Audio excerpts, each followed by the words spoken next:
Hey guys, hey, it's me, it's Tech. It's Tech How you guys doing? I did not start this 10 minutes early, or 10 minutes late, or you know what?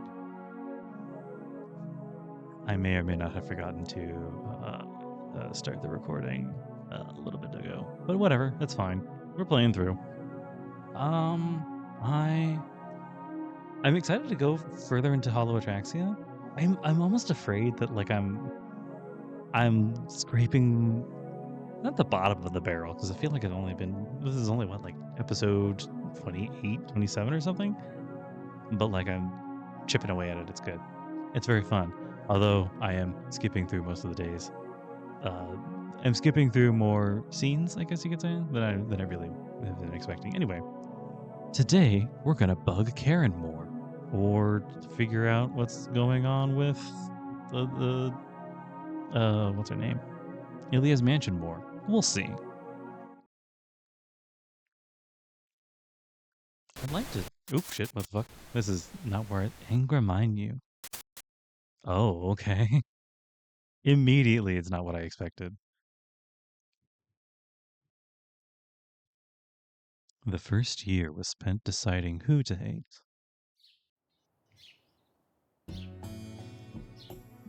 Oh, wow. Completely by happenstance music choice. For a long time, he had been living in happiness. He was born in a plain, not so wealthy family.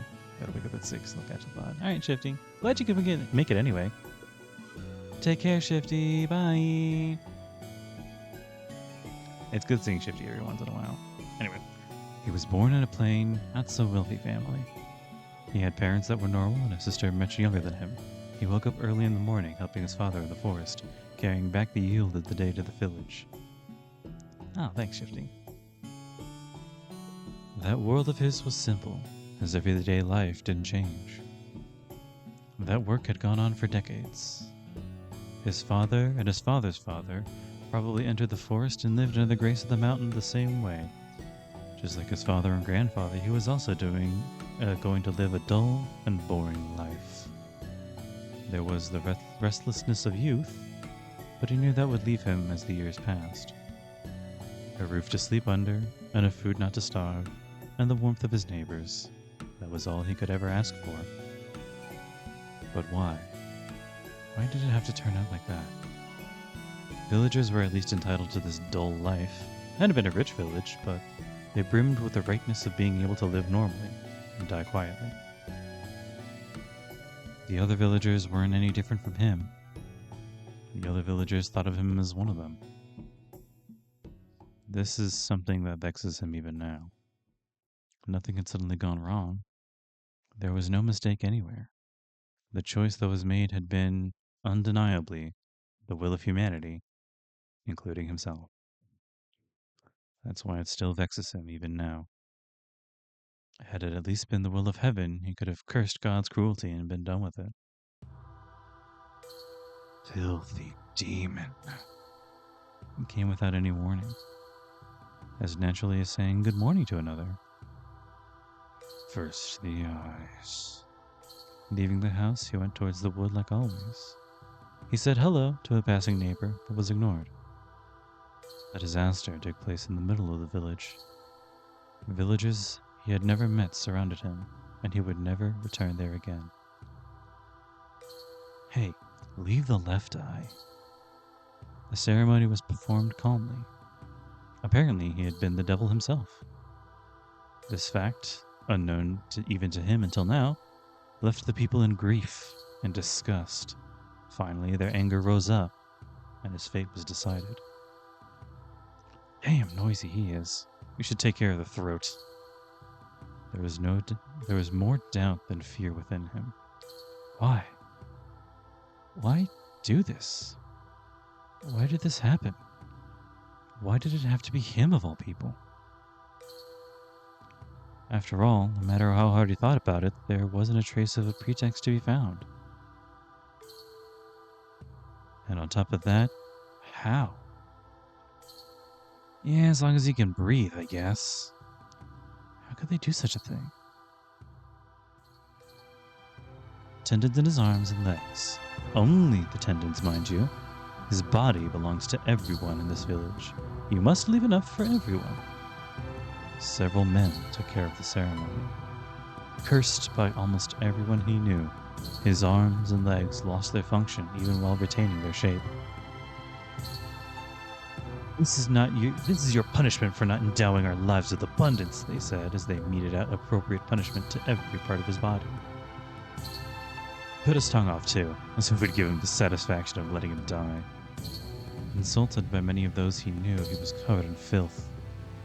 This is what you get for threatening our lives, they said, and every part of his body rewarded their discontent. Serves you right, damn demon. That was the end of him as an individual human. His emotions were destroyed by the pain of losing his body. His rational mind was destroyed from the sorrow of losing his dignity. Slaughter you. And so, he had been kneeling for who knows how long. Not a single moan escaped him. The branch piercing through his throat had started to rot. His tongue had been ripped out long ago. His vocal organs had become inflamed after a night of screaming. Why? People that knew him, people that didn't know him, he was abused by everyone alike. The administering of justice needs no reason. They, with their righteous anger and morals, hated the demon confined atop the mountain without an ounce of shame. The likes of you should not live, they laughed. Yet they would not even do him the kindness of killing him. Hatred begets more hatred, going beyond terror and confusion. A hatred is eventually born within him. But whom must this hatred be directed at? Why? Why? Why? He thought and spoke this question too many times to count. Even as one of his eyes was crushed and his fingers were cut off by some scissor-like tool, the words he managed to squeeze out of his throat were, "Why me?" None of the villagers would tell him. Please stop. Please send me back. Please save me. He did not put voice to those wishes he had already given up hope on. He had accepted it with the last of his fingers and toes. The big toe from his left foot was cut off by the person who had once been his father. He had only a single wish left. Why me? That question alone was his final request, but nobody would tell him. The moment he realized the answer, he became a real demon. There was no reason as to why he was a demon. There was no reason for him to be chosen as the sacrifice. To begin with, the village elders, the people in power, never even knew him. Anyone would have been fine. It was not that he was hated because of his sins. Neither was he isolated because of his good deeds. As a completely dull, ordinary person, he was chosen. Completely by chance. Just for the sake of a one-day luxury. People he never knew met. Just for the sake of a one-day luxury, people he never met ended the life of a human they never knew. That's all there is to it. Merely to fulfill the desires of a single night, his life, fostered well before 4 decades, was trampled upon and crushed. The world is governed by things that are not people. The moment he realized that, he decided upon the target of his hatred. All the evil in the world, Angra, mind you. The revered effigy thus became a genuine demon. An egg that will never hatch. An anti-hero of the small world that would rid it of all sins. He had no limbs to struggle in pain. His limbs were completely severed. Only his heart was still alive. No arms, no legs, no dignity left. He had no function as a human, but a sense of pain alone had yet to fail him. he took on a countless amount of hatred, while bringing forth hatred just as infinite. His collapsed personality gained order in its own broken way. He was stone. Never going outside the stone prison, his body wasn't allowed to move at all. The eyelid of his remaining left eye was fixed, not allowing it to close. His dry, cracked eyeball continued to stare at the outside world. He was just like a stone statue that was conscious. Without taking a single step, he watched the unchanging scenery for a month, a year, decades. He could neither avert nor close his eye. The treatment that would make him forget the fact that he was still alive, for the tedium sickened his mind, would, in fact, continue until his death. What frightened him, however, was the fact that his torture, difficult to bear for even a single day, would last for his entire lifetime. A healthy person's sanity would surely fall apart in no more than 7 days. What allowed him to endure it, what preserved his soul, was the fact that his sanity had already been broken. Unchanging scenery wouldn't break him. That which spread beneath his eye was his hometown. People that called him a demon as they turned him into a real one. The village that the hatred came from. He had an unbroken view of it all. A repulsive mass of goodwill, prospering by sacrificing the weak. He will continue to hate as long as he lives. This absurdity, the hidden repulsiveness of mankind, the overly tolerant world that approved of it. All that's left is the stone prison, is the hatred that has been scorched in. Neither the personality nor the body that once belonged to him are in here. The soul in his physical body was annihilated long ago. It has already become something else. Only the hatred born from within him continues to smolder within his body, even to this day.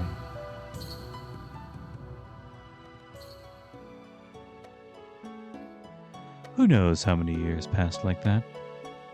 To him, having lost his sense of time, the world continued its dizzying transformation even as it stagnated. The ties he had from back when he was human were no exception.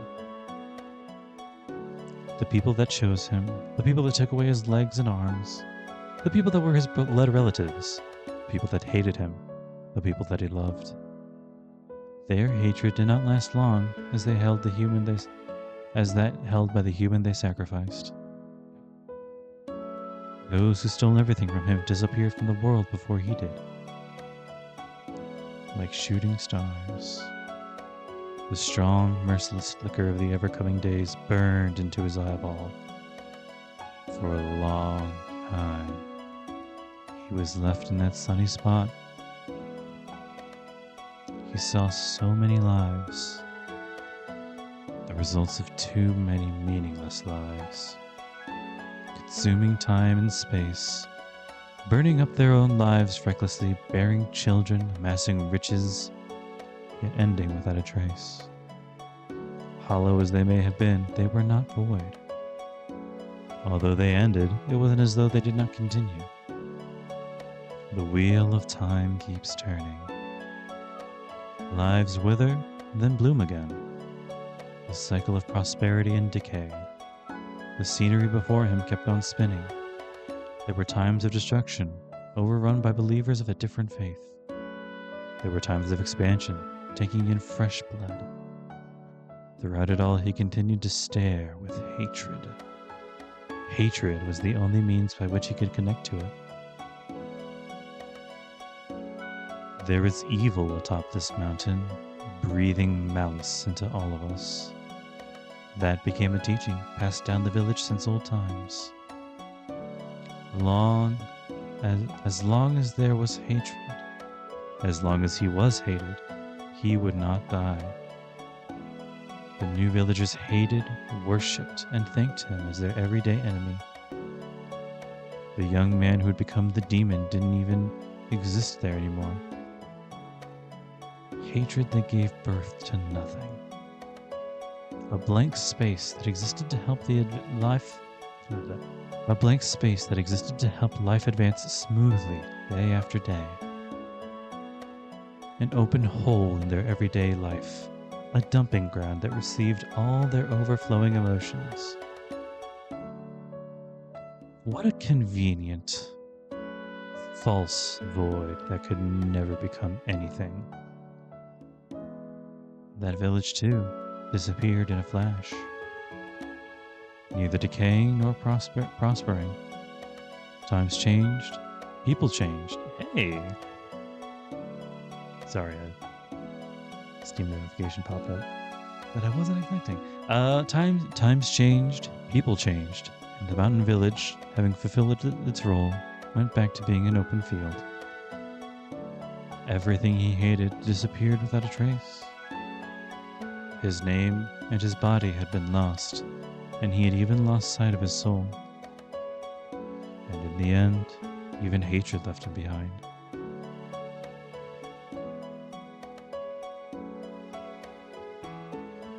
And yet he is still connected to this place. Many years passed. People perished, the village perished. But even after his own body died, he cannot move on from here. The hatred burned into this place is unchanging and undying. As long as the world of humans continues on, it will exist forever. In this empty wasteland, forever gazing at the end of the world.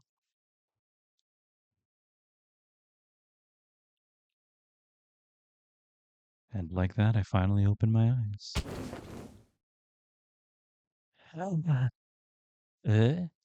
I jumped to my feet off the couch. My head throbs painfully. The chaos doesn't stop, and the room that I should already be used to appears through a battlefield, as though a battlefield in the middle of a bombing. Standing up, I run while swinging my right arm. I move my arm as recklessly as a person on fire and head to the corner of the room while shaking off my delusions. The hell's wrong with you? Spider crawl up your back or something? And in that corner, there is my servant, sitting down like always. I have neither the composure nor affection to answer him. I push him aside, having no clue what I am trying to do myself, and stand in front of the mirror.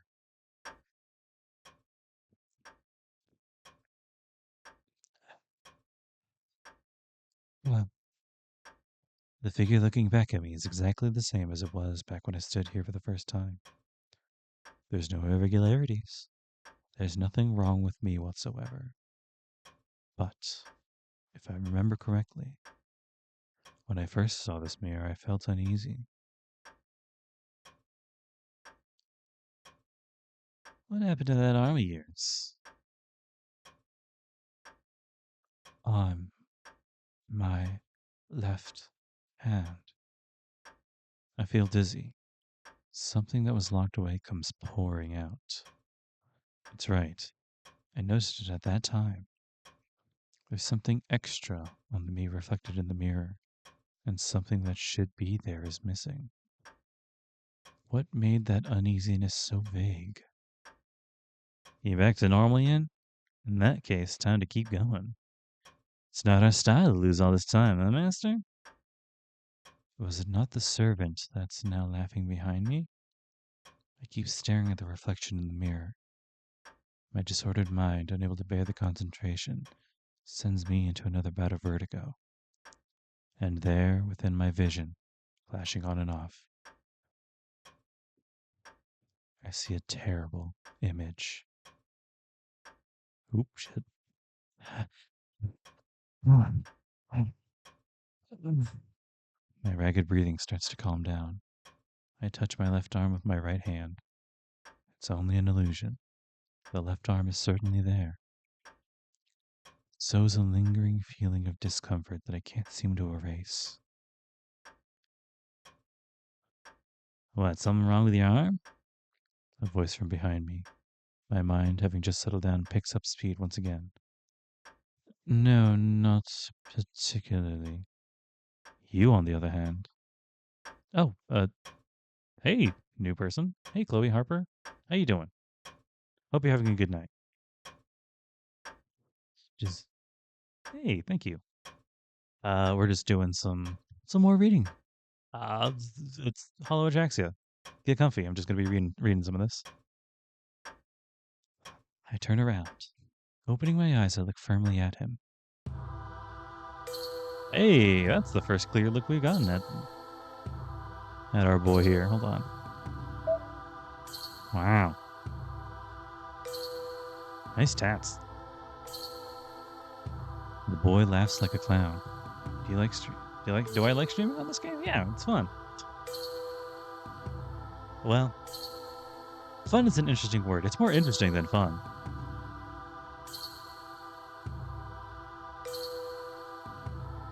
That face. Perhaps it might be familiar to someone other than me. Oh, I see. You met with another master during that day, didn't you? Can I play? That's a good question. I don't think you can play this. Okay. Let me be entirely clear about how I am playing this game.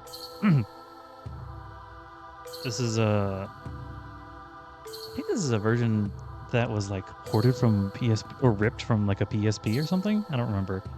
If you want to hold on though, in like, they didn't give a release date, but they're doing a re-release of Hollow Atraxia at some point. So they're probably going to re-release it for PC at some point pretty soon. Well, maybe not pretty soon, but soon.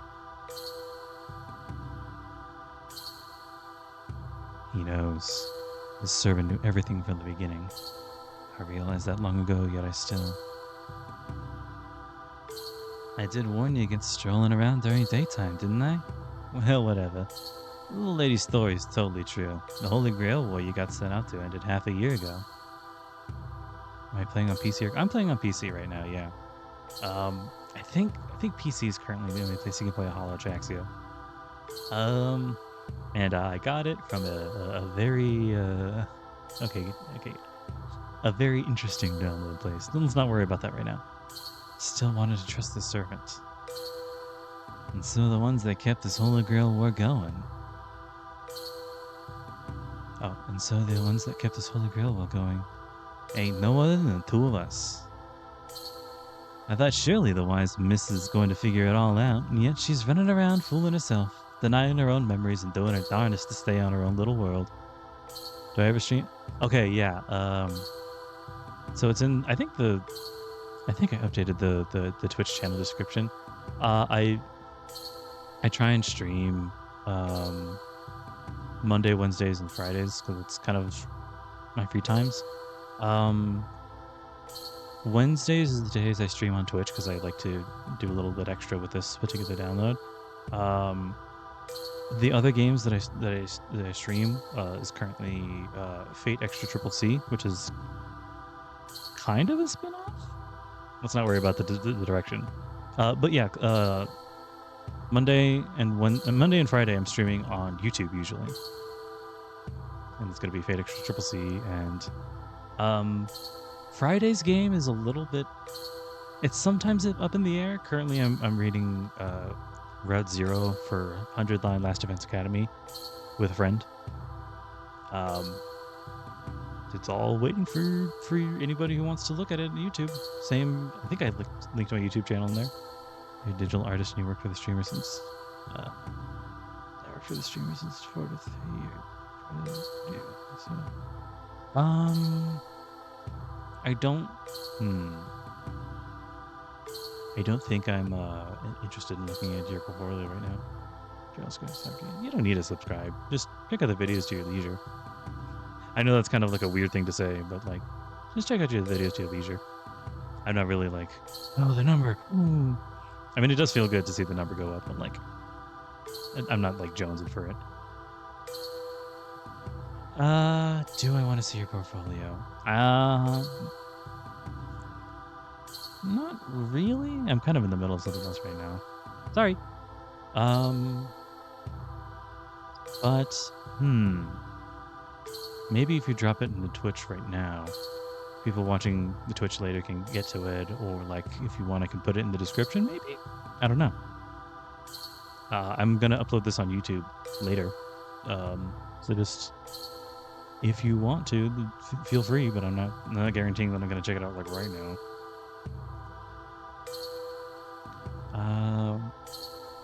But well, it's all over now. Ain't this enough, Master? See, this whole farce was nothing, but you wanted to keep the Holy Grail warm so bad, you dragged the retirees out to play. Wicked laughter. He's getting on my nerves. He's getting on my nerves. He's getting on my nerves. He's getting on my nerves. Were you deceiving me all this time? Basically, I share Discord. Do I have Discord? I'd rather not paste around my Discord willy-nilly.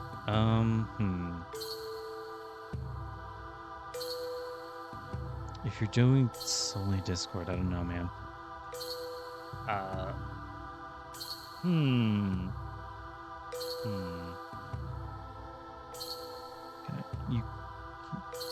Yeah, you can drop your username for right now. There's probably like, I probably shouldn't say that kind of thing for like protection's sake on both ends. Then you can add me.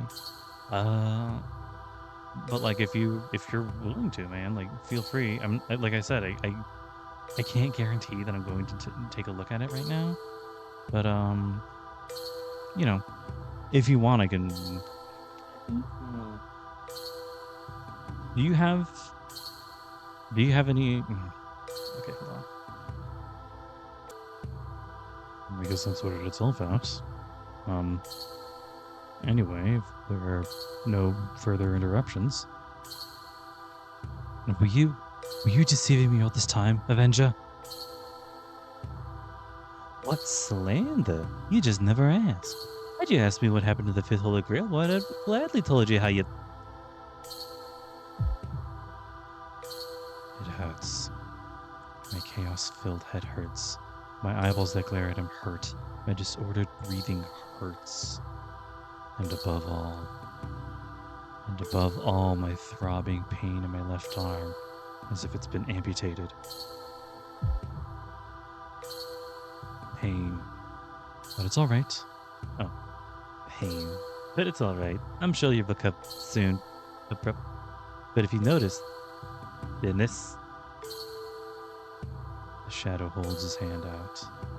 The feeling of my left arm shoots through my brain. Shut up. How dare you? Until now, I trusted him. I thought of him as a comrade. He betrayed me too.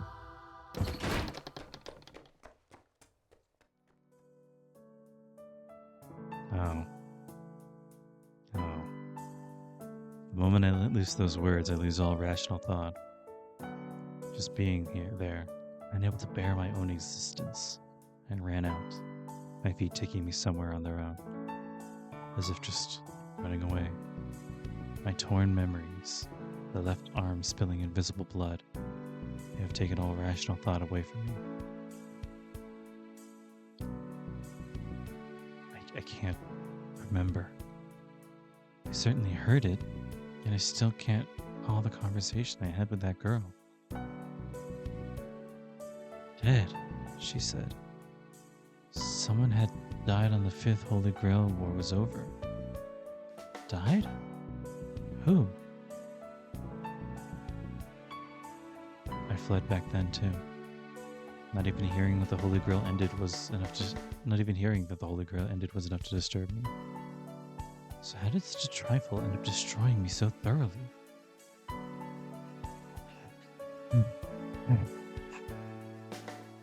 I run.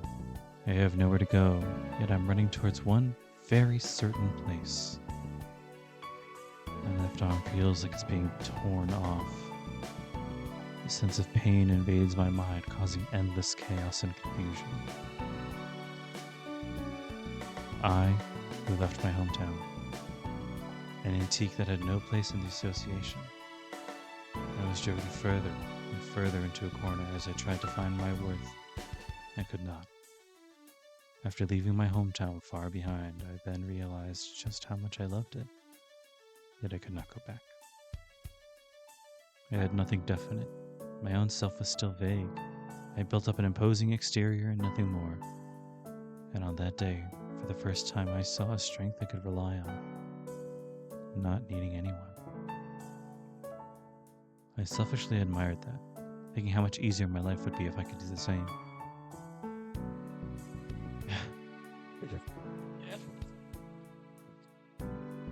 I cringe in pain. I have morphine in my bag. This would be the first time I ever wanted a painkiller, but I can't inject it into my left arm, so I'd rather have it right in my spine. That way it would hit my brain right away and I could forget everything. Forget all about it. I don't want to hear about who died. I came to this town as a master. I couldn't care less about that man.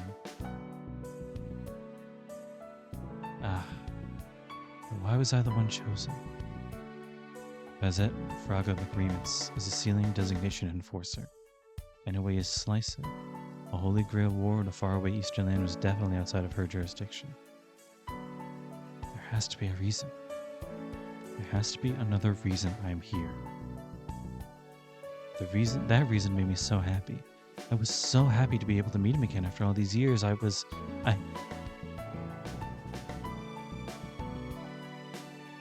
mess who died. Shit. Didn't finish that other one, sorry. I looked down for a second. How wonderful. I can hear a silver-colored song. Looks like Bazette's the one. I'm messing with Caren tonight. I'm finally here. The place that I never entered up until now. The place I wanted to visit for a long, long time. From what I've heard, it's a small yet elegant chapel. He abstained from luxury and lived a life of self-imposed stringency. I'm sure the building will be very much like him. Gloomy decorations, attention in the air, these were all aspects of him. The vestiges of the man I trusted, making me nostalgic just by thinking about it. Why didn't I come sooner? This is where I'll find him. In the Fifth Holy Grail War, the priest will always welcome those who visit his church and...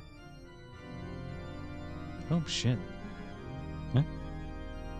This isn't what I'd heard.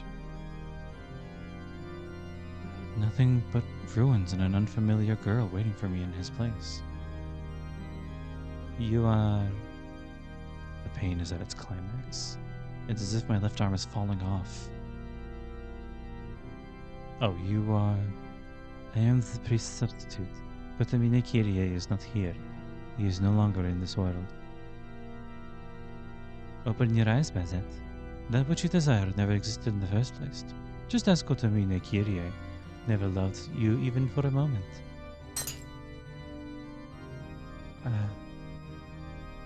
I was chosen because of the recommendation he gave me.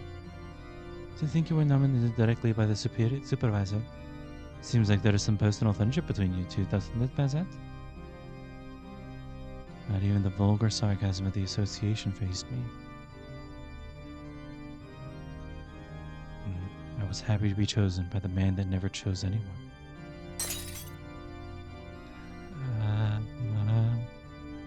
But we never continued from where we left off last time, mixing business and personal affairs that only disappointed. Having recognized my abilities, he recommended me as a master. Oh shit. Therefore, when I met him, it would be as the victor. I intended to see him only after winning the Holy Grail War.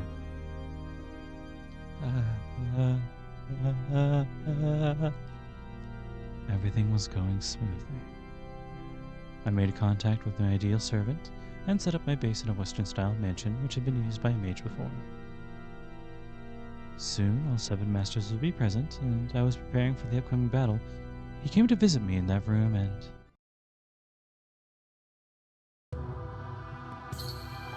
I'm not screaming. I can't. He killed me. I've remembered. Those were my last moments. Fate of one miserable master that was called to the Holy Grail War They never had the chance to participate in it.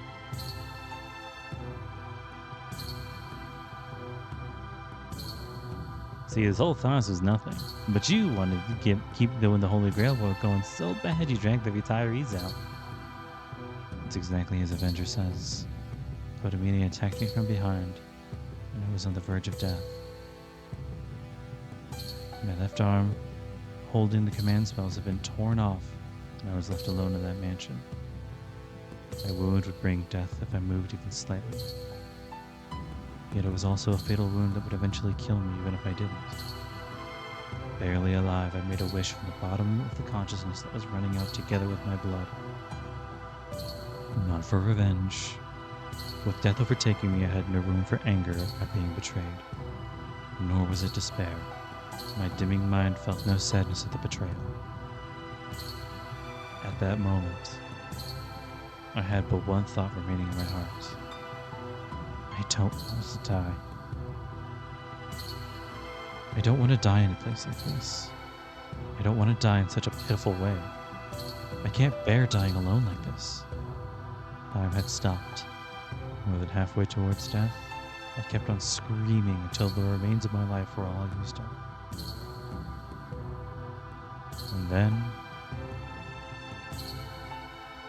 if you become my master, a mysterious and unfamiliar something. For as long as the contract holds, I'll grant you that wish. Happened to hear me. It was most likely what was used to be It was most likely what used to be the Holy Grail.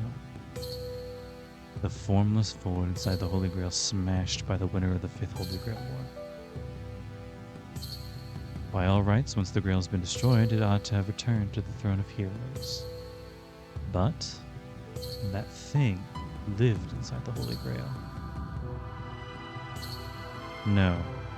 Inside the wish-granting Grail, it had finally taken the form of the hero everyone wished it to be. It was a servant reborn inside the Holy Grail. The one called all the evils in the world, having become the demonic grail that grants people's wishes, had answered my call. However much of the embodiment of the Holy Grail he may be, he was a servant. Without a master, he would disappear. Through an impossible miracle, an accident that would never happen again, he had finally become the hero that everyone wished him to be, and yet he would disappear, having lasted not even one single night. Our mutual interests happened to coincide in the fact that neither of us had a future. Well, of course. I was already about to meet my end. I was delirious. I had no time to contemplate that being's nature. I was just terrified that, after my death, my body would rot, decay, and eventually become nothing. That's why only one thought remained burning in my mind as I lay on the verge of death. I don't want to die. I want to extend the contract. Thus, the thing that had lost its old shell, known as the Holy Grail, found a new home in me by forming a contract. I lost consciousness the very next moment. That is, I died. So what's left here is my corpse. A pitiful misconception repeating the same 4 days, indefinitely frolicking forever inside a walled garden. Had my last wish been, I want to be resurrected, I doubt he'd have been able to grant it even then. He said it himself. The dead cannot revive the dead. To give form to the dead is a privilege reserved only for the living. That's why the most he can do is deceive the soul. He preserves the soul separated from the body, and for as long as the contract is in force, he will play this convenient dream with the real life set as its stage. It's lavishly ornamented. A hollow, like a cradle, built in the depths of slumber. That's right. This never-ending Holy Grail war itself was what Bazette wished for. And that servant was my very own wish-granting Holy Grail.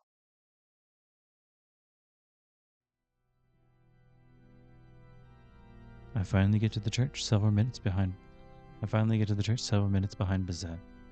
I knew this fleet-footed lady ought to seek refuge here. For Bazette Fraga McRemits, the church is the last bit of support she can rely on. It's also the one place she should never set foot in. There's that moldy old organ. This better not wind up being a pain in the ass. Even though, judging by her good mood earlier, I can expect to meet with instant death if I face her right now. I'm not the kind of servant who would abandon his master when she's at her most desperate. Preparing myself for the possibility that my head is about to part ways with my body, I fumble in the darkness until my hands find the door. Inside the abandoned building, there's a woman feebly hanging her head. And at the altar, there's a silver flower in bloom. Yo, looking at you. Seems like you've remembered it all now. The woman doesn't answer. Looks like she's calmed down, but I guess she's still mad at me. My, still in a stormy mood, are we? Okay, you win. He's a special bonus. Actually, it isn't something I'd normally tell you unless you asked, but here, I'll let you know how this world really works. There's no need. There's only two things you need to answer. She cuts me short. There's no emotion in the words she's shouting. The woman who has become a machine. In that case, there's no need for me to stay human either. Will the Holy Grail War continue as long as I wish? Yeah. Will I not die for as long as the Holy Grail War continues? Yes. That's fine then. She passes me and she heads out the church. Can't believe it. Right now I'm genuinely shocked. Hold on, what do you mean fine? You're just gonna stop back? You're just going back to the start after coming this far? We always return to the first day, do we not? Isn't it a bit late for you to be complaining? Oh wow. The tables have been turned. I don't get it. You found out the trick, haven't you? Then this should be it. The world is dying. Sure, it won't end, but it won't continue either. Nothing will come out of staying here. That is the same for the outside world as well. Myself, the world around me, the world that allowed it to happen. It all started crumbling long ago. I will not return to life. All that remains is... Pardon. I will not return to life. All that remains is just to see how far my annihilation can be delayed. She's terrified. She's saying she's terrified of the inevitable death. We live in a world without future hope. I would rather repeat things over and over in here than go back to such a reality. That's right. I wish I'd realized this sooner. I'm not upset about being betrayed. I had nothing to begin with. It is far better to stay here, even if it only lasts for 4 days, than to continue living in a place like that. Well, that's wrong. Being weak is fine, but stalling in here is a bit of a waste. What was it you struggled to breathe up until now for? Far better, huh? A bit late for you to be complaining too, don't you think? Don't you know how merciless reality is from the moment you were born? She's pessimistic because she's weak. However, it's swallowing up that weakness and dying that's the #1 sign of being human. That's what the priest was saying. The discussion ends here. Now just continue to fight. You are my servant. You should follow my directions. As it's leaving the church. This is completely beyond my expectations. I thought that once she regained her memory, she would reject this silliness once and for all. Gonna need a little push here, methinks. Unfortunately, I can't really think of anything. Well, whatever. If the master intends to fight, the servant ought to just follow along. This one last push will be the job left for the hero of justice. Will you still go on? Oh. Will you still go on? There's a woman standing at the altar. She's so sensitive she might just die if I get any closer. The distance between us is now the closest we can manage. It's not like we would have a talk or touched each other to begin with. What can I say? The one who's in charge of the contract told me to go with it. A familiar like me couldn't turn to defiant and rip that contract up themselves, now could they? Huge violation of the basic rules of magic there. Yes, I understand. For one of your standing, that certainly would be the best course of action. Her tone is cool and indifferent. Since neither one of us cares much for the other's existence, our conversations are never any longer than they need to be. However, for whatever reason, I met you. You seemed to be enjoying yourself. She brings up something unnecessary. What? Oh.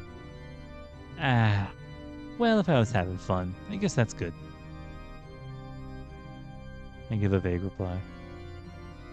Whether I should show joy or envy, react with surprise or sorrow. Honestly, I have no idea. Master's waiting outside. I'll be going soon. The atmosphere is getting awkward, so let's get this over with. Allow me to offer you a piece of advice. Whether the contract is cancelled or whether it runs out, she will not be saved either way. Thus, you should rather... I don't want to hear it. Her statement isn't even correct in the first place. No way. Ain't no one who can't be saved as long as they seek help. No matter who you are, salvation will always come in the end. I'm astonished. Are you really the one to be saying that and remind you? A lot of commenters today, so to speak. Of course. Well, my idea of salvation may differ from the human one a tad. Ain't got no clue about bringing salvation while alive, unfortunately. Those that fell into despair can't be changed. So instead, you just need to switch that despair with something more meaningful. As one lies on their deathbed, being able to savor the illusion of a well-spent life in their final moments ought to bring happiness to any human. Say, do you really want to end that wish even now? You bet. How many million times do you think this makes? I'm so bored of this, my eyes are glazing over. Liar. The woman goes up the stairs. In the end, I'm the only one left in the chapel. How many million times, huh? A string of ordinary days that I already know everything there could possibly be to know about. A world dimming ever so slightly with every new event. A world that I've never personally experienced, but where everything is known to me at the same time. There's still some gaps in it, but I'm sure even those are just worthless bits of daily life. Well, anyway. Liar. Who the hell you think you're talking to here? You can't go expecting an Avenger, to be honest. Being criticized for lying doesn't put me in a good mood, that's for sure. Just what does that woman think I am anyway?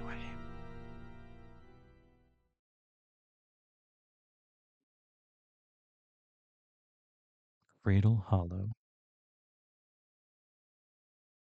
Liar, liar, liar, liar, dancer.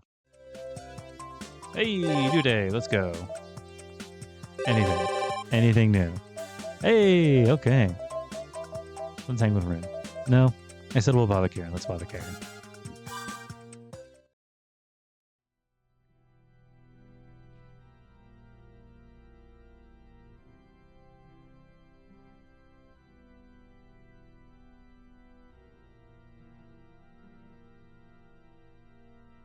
No signs of people in the plaza. The House of God stands quiet, no visitors in sight. This place stands far away from the world. Girl awaiting, if I'm not mistaken, this is the third time. In the end, I'll go visit the church. I can't remember how many times I've dragged myself here. The rules of the 4 days do not apply here. I can meet and part with her however many times I wish.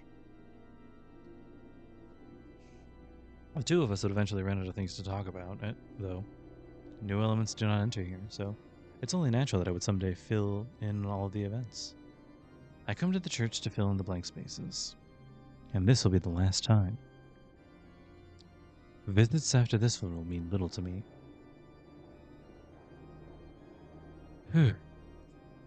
It's not that I'm tired, but I've run out of vigor. What I need is momentum, not rest.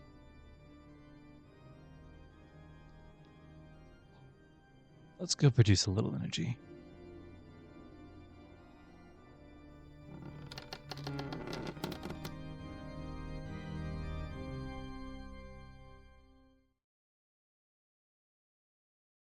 Performance was rather short this time. After expecting so much, it's a little bit of a letdown, but seeing as it did give me a little energy I was after, I guess it was fine. The grinding heat in my chest feels good.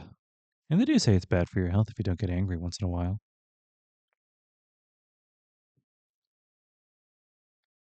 However, I'm not satisfied with what follows afterwards. Caren, who has finished her performance, again stands in front of me silent. It may just be me, but she looks to be in an even worse mood than before. You could even say she's standing imposingly.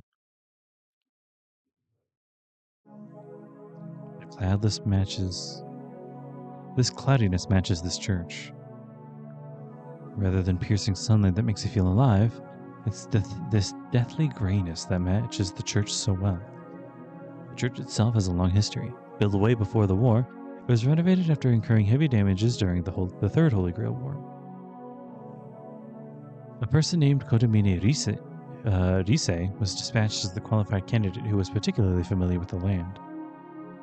He was the father of Caren's predecessor, Kotomine Kirie. Kotomine Rise, despite his young age, performed the role of supervisor in the Third Holy Grail War. In recognition of his achievements, he was entrusted with his church. With plenty of experience under his belt, he strove for an even better outcome in the Fourth Holy Grail War, but died due to unforeseen circumstances. The local noble mage he assisted suffered unexpected defeat, and the war ended in chaos. The Fourth Holy Grail War, the battle that caused Shinto's Great Fire. The third one was 50 years before, roughly around the same time as the World War, but the fourth one was just as a newly modernized economy was about to stagnate. The Tokyo bubble or whatever. And with the battle Emiya Shirou was involved in half a year ago, Fuyuki's Holy Grail Wars came to an end. Up to this point, it's been 200 years. It's amazing how such a sacrament has been carried out until now in such a far eastern land. The tenacity of the participants that tried to reach the miracle was near fanaticism. When it came to obsession, the Holy Church and the Mages Association were not much different. I do wonder, though, is that place on the other side really that good? Not enough of that. I think she's starting to get embarrassed or something. Alright, let's talk about something. Oh, alright, let's talk about something. Go ahead, then. I do not have a topic. I will go on with our ancient after you're done talking. Yeah, starting from me? There's no way around it. Having been outlasted in a contest of silence, it's now my job to suggest the topic of this discussion. But I've run out of things to say. There's nothing I could chat about with her, nor do I have anything worth saying. There's nothing that's on my... come to think of it. There is one matter of great interest to me. Is something the matter? No, I just noticed your clothes are different. You didn't wear the vestment at night, did you? That is correct. Is there a problem? Well, I just wondered why you would change. That was really a lot different. That was really a lot different from the vestments. You're looking part of the sister now, but you look nothing like a priest at night. No, that was something else entirely. It was beyond the point where it could be overlooked as just because it's also black like a cassock. Are you saying that there was too light of a dress for a priest? I mean, it's not that. You're too lightly dressed. It's not that you're too lightly dressed. It's more a problem of your image. Those clothes, aren't they a little too gaudy? They're all black and make you look like a villain. If you were always in your vestments, then I wouldn't have made any awkward misunderstandings. Those are the clothes I wear to exercise demons. It is my battle attire, so it's no surprise that it would be a different vibe from the vestments. Ah, it's a combat uniform for exorcisms. I guess it does look easy to move around in, since you're pretty much naked. In other words, you have some sort of personal opinion regarding my clothing? More like doubts than an opinion. Sure, it's easy to move in, but when it looks like that, can you really blame me for being uneasy? Whose idea was that anyway? Well, it's even more sketchy than a skimpy swimsuit. It's like absurdly arousing. I guess it's not easy to say it, so I can't really explain it well, but... Did you forget to put on the bottom part? Yeah, I know.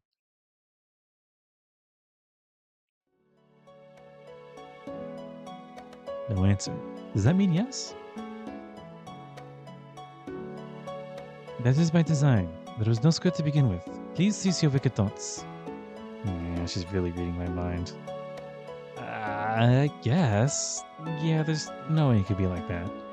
You're a sister at any rate, so seduction would actually be forbidden. Sorry, should have been obvious. Combat uniform like that seems pretty outrageous, so I just got curious and asked. So, whose idea was it? It isn't anyone's preference. It's just something I picked out from the ritual clothing and revised myself. Oh, you're the one who picked it. It is a result of prioritizing functionality. What I sought was mobility, not protection. If I speak. Also, it's no surprise that you'd find it lascivious. It was made for the purpose of seducing men to begin with. What? I'm stunned. For seducing... Is she serious?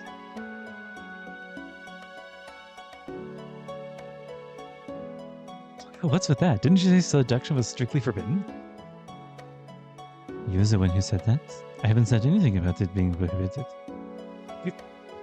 Did you say it was disrespectful when I thought you were wearing bottoms on purpose? Putting on clothes for luring men and taking clothes off in the public are different matters. The way you put it is as if I am an exhibitionist. It seems that the disrespect she was mad at. That's the disrespect she was mad at. From the standpoint of a man, it seems very different. But exhibition certainly wouldn't be bad. That's a crime. And bad. But why do you want to attract men in the first place? Sisters are supposed to remain chaste, aren't they? Or are you fine with anyone when it comes to men?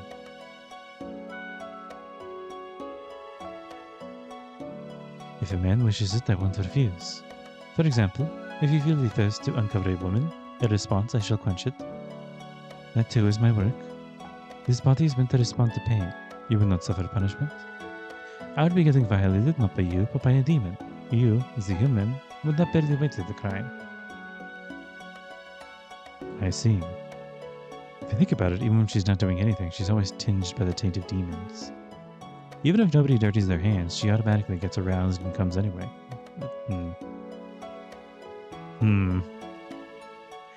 If that's her everyday routine, then of course it wouldn't make much of a difference who her partner is.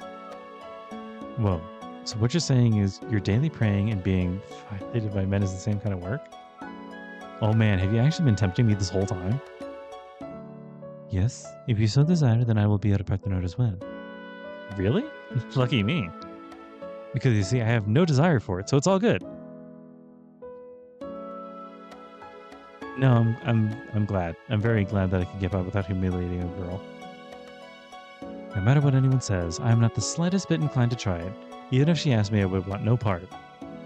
But if the condition is that it can't happen unless I feel like it, then there's no problem. This feels... What's the word I'm looking for? Intentional? Overt? I don't know.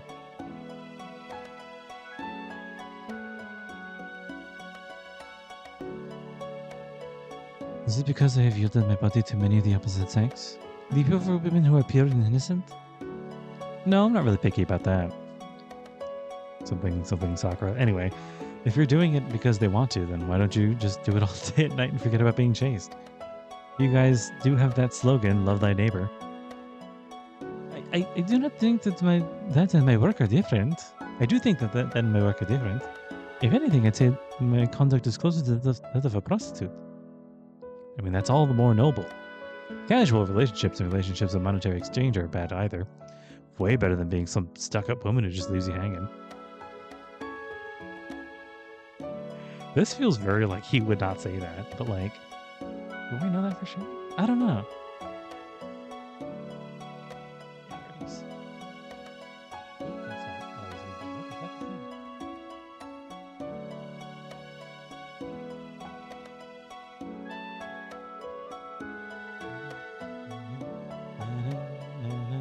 Doing something else.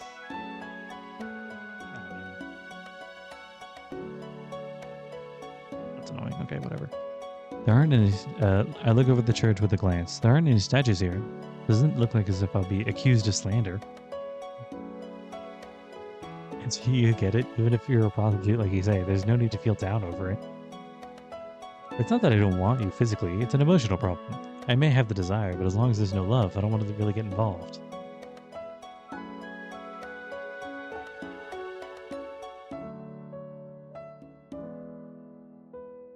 Although she keeps wandering around in front of my eyes in an outfit like that, there's no telling how things will turn out. What a straight way to end that. The preference of a normal adult male are one thing, but to me, those clothes are a little intense. That's his fetish then, huh? I understand what you are thinking. I will keep that in mind from now on. Oh, are we done with talking about the clothes already? Yes, that is enough. I did not want you to know, but I do understand you now. I did not want to know, but I understand you now. Clearly, you have become quite weak, haven't you? To me, you look small enough to be blown away. Do you hate yourself so much? What? Her outright provocation produces a burst of energy within me. What did you just see of me with those dead eyes, you? Why is that? I don't really hate myself. If that's your way of preaching to me, mind keeping your nose out of my business? That is my thanks for praising my clothing. Just give up and take it. So what? Why is it that you didn't like me? You jump straight to the issue. Following her lead, I blurt out. Well, I just can't stand people with no desire of their own. I ignore the mountain of minor flaws and go straight for the killer one. There it is. See, that is why you hate yourself. Because the Emir Shirou who destroyed the Holy Grail did not desire anything in return. There it is. A model of dedication to your neighbors and neglect for yourself, as if praying for the world to be just. That no doubt is your way of life.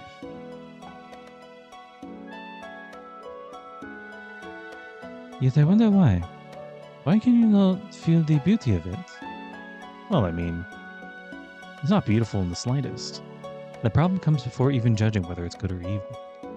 I have no intention of trying to live that sort of a good-for-nothing life in the first place. Nobody is blaming Miyashiro anymore, yet he makes no attempt to find desire of his own. Say, does ordinary happiness really bore you that much? I get it. My way of life is, in short, an existence where I don't have the patience to be content with that. There should be as much happiness as there are lives. The tiny amount is not worth the trouble, it screams. You sure put it nicely.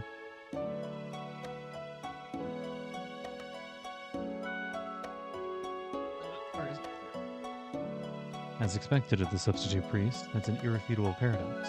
If you get the chance, scold me properly some other time. Right, I do not think my nagging will change the sense of justice you've held up for over 10 years. But if you do so wish, I shall attempt to persuade you once again. I stand up.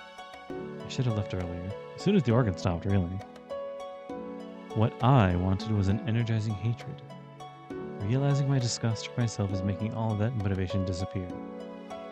See ya. Looks like you've got other things to do, so let's end it here.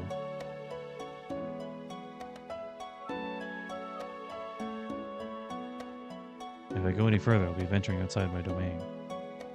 If these 4 days are someone's reproduction of the Holy Grail War, then Emi Shirou and this woman, Caren, cannot meet. If I keep meeting people who are not in the battle, my existence as Emi Shirou will collapse. You're going to look for the Grail, aren't you? Have you discovered the way to end this world? A voice rings up behind me. Even turning around is a pain. Well, according to what Tosaka Rin says, it's just a matter of me defeating the Holy or the Grail. But with the intelligence that I have at my disposal, it just ends with my own defeat no matter how many times I try. Yes, but seems so. Therefore, you must continue the picture. Complete the picture. You must discover the meaning of your existence. Meaning means self-awareness, recognizing what it is that I must do. This woman is telling me to find, this woman is telling me to find that by myself, without someone else telling me. Find the enemy's stronghold. The key to the beginning should be there. There. Thanks, but I've already investigated that mansion a long time ago, if that's what you're referring to. There is something you have overlooked. Go and ask the Tosaka heir about London. A straightforward piece of precise advice. I don't want to look back, but my feet stop and my neck turns. See? This is why I didn't want to look. That is a violation of contract. We were only supposed to exchange information. This time is an exception. I said it, did I not? If you are still lost the next time you come, I shall point out the way. Did she really make a promise like that by herself? Really? She's a woman that just does whatever she wants. Thanks. This means our business really is settled now, right?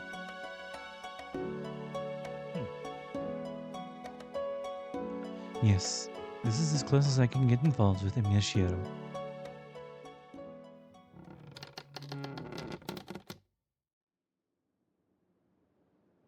I leave the church. Emi Shirou had not met Caren or Tensia to begin with. It's always been an impossible event. I have no reason to grieve, even if this was our final farewell. Ooh. Free action tonight, Emi residents decided to tell Rin. We're gonna do that tonight. Oh gosh, a Shinji one. Well, I might as well. He always looks so mad.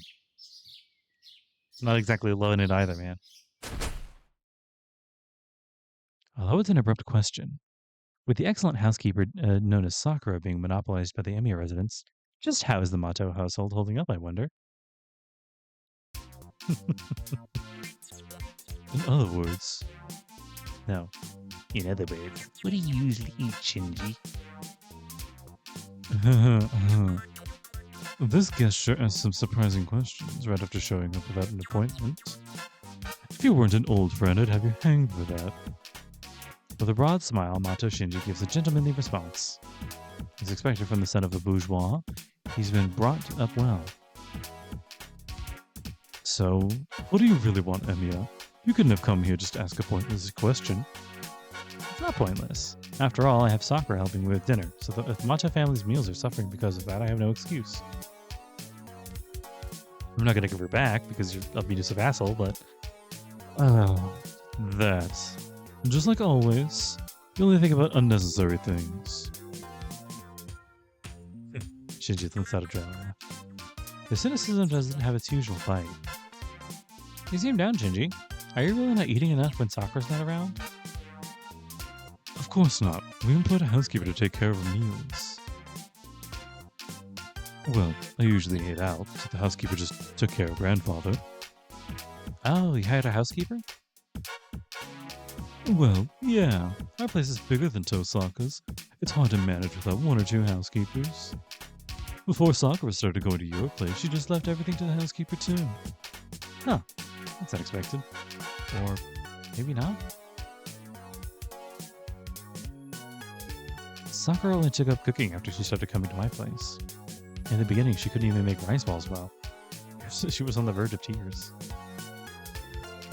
But that was only until recently, right? Sakura can do anything now when it comes to cooking and cleaning. She's at least as good as I am. And I'm a modern housewife, man. She comes here once in a while so she isn't cooking and stuff? So that she isn't cooking and stuff?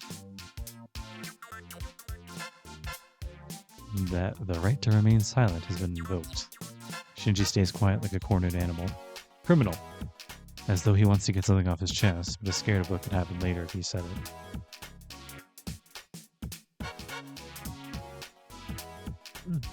Didn't mean to put you on the spot. Well, that's fine as long as you're eating properly. Where's that housekeeper now? She's in the warm room. Already gone. Sakura said something like, Nissan, we're not children anymore. I don't think we need her, and had her resign. Sakura does have a point. She has a point, but the Sakura Shinji is telling me about is making me vaguely uneasy. Hey Shinji, could it be that Sakura doesn't cook here? Aren't you inexperienced? That way of thinking is the naivete one has yet to seen hell. You know, they say the true fear comes from giving rather than taking away. So you don't really get that, or rather don't want to think too hard about it. But is it correct to say that Sakura does all the housework? About every 2 days. When you're in charge of cooking, she comes to cook and clean and such. She's making dinner today too, so I'm waiting at home. I don't get it even more. Isn't that a good thing? What's wrong? You've been shaking for a while now, Shinji. What do you mean, what's wrong? I'm shaking because I'm scared. This is horror. Horror, I tell you. Emiya, aren't you scared of Sakura? Of eating food made by Sakura? Huh. Normally this is where I throw out something like, don't be rude, you stupid brother, but Shinji's fear is 100% that of a victim.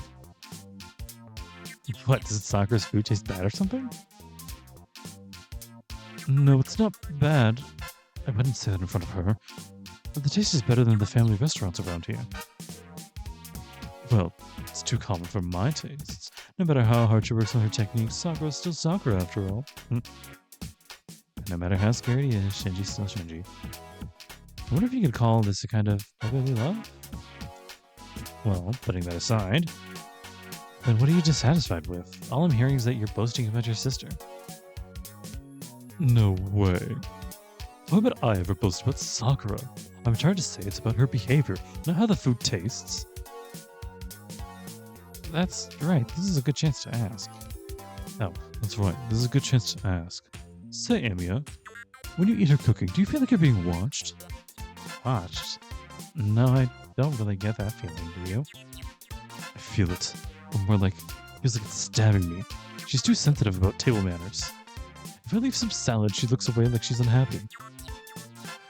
If I eat fish with a spoon, she looks depressed. And if I don't help clean up afterwards, she mumbles complaints. Honestly, is she a child? You're the child, you moron. I know to be angry about that, not just Sakura. Even if you can't help but leave the things you don't like, you should at least help her clean up. If you did that, not even Sakura would complain. You're completely at fault here. I won't stop taking Sakura's side in this. You can only say something like that because you don't know what it's like here, right? Isn't that nice? Sounds like someone sits in a warm, happy circle in the Emiya residence. Everyone sits in a warm, happy circle. Over here, it's miserable thanks to Sakura. Could it get any lower, or should I say it's already at absolute zero? It's so bad that grandfather says, unheated frozen dinners would be better, and shuts himself in his room. That's probably because Zoken wastes Sakura cooking too. If you thanked her like you should, she wouldn't get mad. Easy for you to... That's right. Emiya, if you've got to say that much, come see for yourself. Huh? Don't harm me. I've been afraid to look at my own. But if you're with me, we can do it. You're on Sakura's side, right? In that case, let's go check together, okay? Don't okay me. Because what are we supposed to do? Go and check. It's Sakura's room. It seems she's keeping a diary. If we read it, we can find out what she thinks about us, right? No! Reading someone else's diary is bad regardless of the circumstances. Plus, sneaking into Sakura's room isn't good for our lives. You're not going to refuse, are you, Emiya? This is all because you taught Sakura housework in the first place. If she hadn't learned to cook, we'd have peace at our dining table, As the teacher, take some responsibility for your student. That ain't my responsibility. There it is. No, it is your responsibility. Sakura was bad at essentials to begin with. To keep someone like that from doing anything for the sake of the world. What? Oh, shit, what? Sorry, to keep someone like that from doing anything is for the sake of the world. Okay. You are a freak.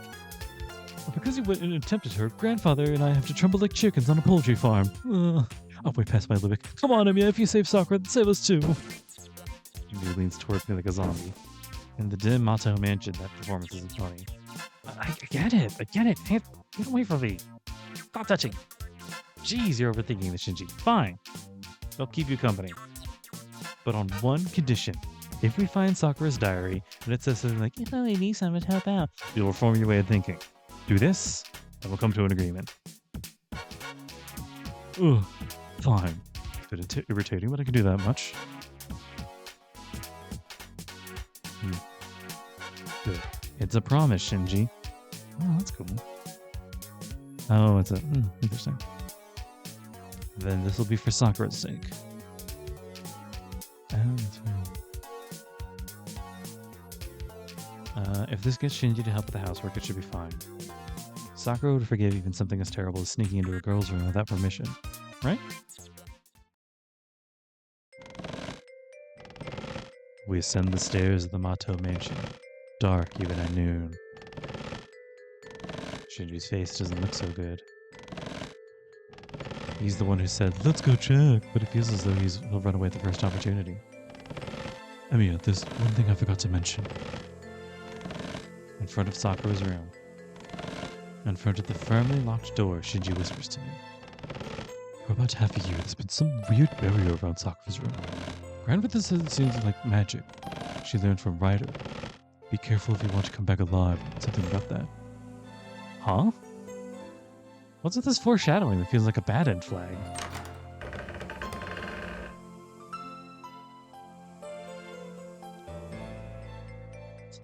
Wait a minute, you never said this before. All I said is that I looked for Sakura's diary with you.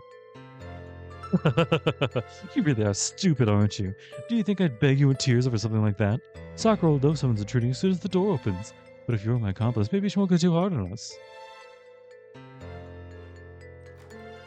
You tricked me, Shinji!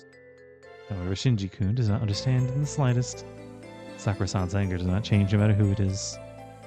If I'm the accomplice in the situation, there may be the point of no return. This is in fact Sakura's room. Wait, huh? Somehow it hasn't changed at all? Shinji peers restlessly around the room. Perhaps judging that there's nothing out of the ordinary, only after 10 seconds of investigation.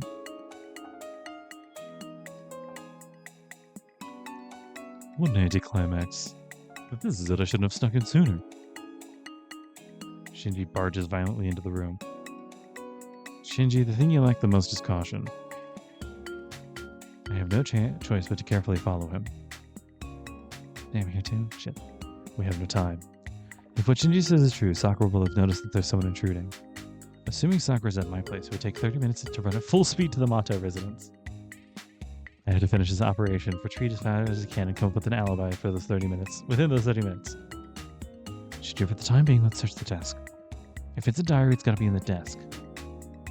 If it's not, then it's not a diary. A diary that's hidden where no one else can find it is not a diary, but something much more frightening. I'll leave that desk to you. I'll search this closet over here.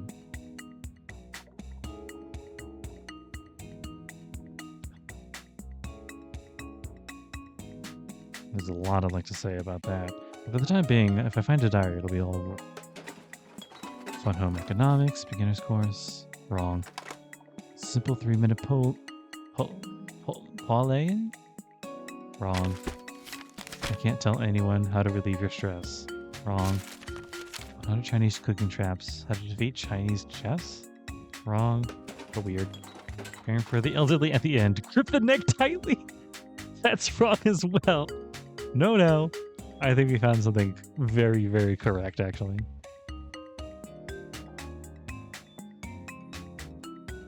Rip the neck tightly, Jesus Christ.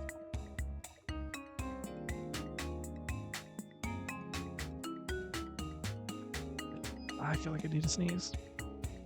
I can't find anything that looks like a diary. Shinji, how are you doing? What's with its size? Sakura, is she still growing? Outrageous. This is the hopeless big brother as he checks the size of the underwear. If someone were to take a picture of the scene, we would have to obey the person for the rest of their lives. Rolling around, it's been 10 minutes already. If we don't find it in another 10 minutes, I'm getting out of here. Okay, I got it. If it's not on the desk or the closet, then next we'll look under the bed, or... Shinji removes the painting adorning the wall. Oh? There it is. The notebook that was hidden behind the painting falls at our feet. Honestly, that idiot really doesn't think does she? Isn't hiding there like saying, please find it. No, it's not like thieves can ever come to your house. I think she really did put some thought into it. Speaking our minds, we drop our gazes to the floor. There. What? What? Lay an indescribably ominous item. Revenge? This notebook. It could be the rumored notebook in which whoever's name the user writes meets with death. No. Shinji cries out. Due to shock, his tone. Seaweed. Head. Due to shock, his tone raised to that of young lady at the end there. No, I don't think that's quite it. But I wonder. My first time seeing this, but I think I recognize the series. I pick up the notebook. Anyway, I should confirm whether or not it is what we're looking for. Wait, show it to me too. I don't want to take a look, but not looking is more scary. Month 0, day 0, clear skies. Today's events. Nissan has been coming home past midnight. From now on, I'll tell him in advance when I'm making dinner. Month 0, day 0, clear skies. Today's events. Nissan's leaving his unwashed clothes around. From now on, I'll leave him a note on how to use the washing machine.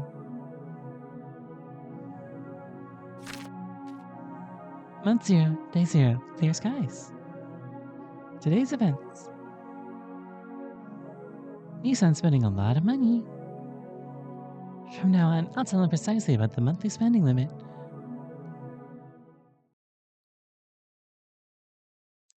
I look over to him. Well, does she? The trifling memos in the notebook continue on. Huh. It's a completely normal diary. Really? Really? This is just like Sakura. She warned like she said in her diary, right? Oh, interesting. Oh, it's the card sleeve. Sorry, I'm doing something inconsequential and bad at another screen. Now that you mentioned it, she did scold me about a lot of things like, I'm making dinner today, or I'd like you to bring out your dirty clothes, or your allowance for this month is $200. Jesus Christ. Well, it's a month. She was annoying, so I forgot. But then, of course, Sakura was in a bad mood. And even so, she still admirably did all the chores herself. There's nothing to blame her for. That's a good one. You were so freaked out that I almost started believing you, but Sakura's the same as always. From now on, help her out around the house like you promised. It's a bother, but I did promise. Fine. If you say it was my imagination, it'll help at least. Oh, that's fine. I didn't know that. Shinji reluctantly accepts my conditions. Sneaking into Sakura's room and reading her diary was reckless, but if this is the result... Wait, what? What's wrong, Amiya? You look like you saw a ghost. Don't go trying to scare me now. I silently turn the page. It seems there's more written in the notebook. Month 0, day 0, clear skies. Today's events. Nissan spilled soy sauce on my new clothes. He laughed and apologized, saying, sorry, it didn't go well. I'm glad he apologized, but what didn't go well? Month 0, day 0, clear skies. Today's events.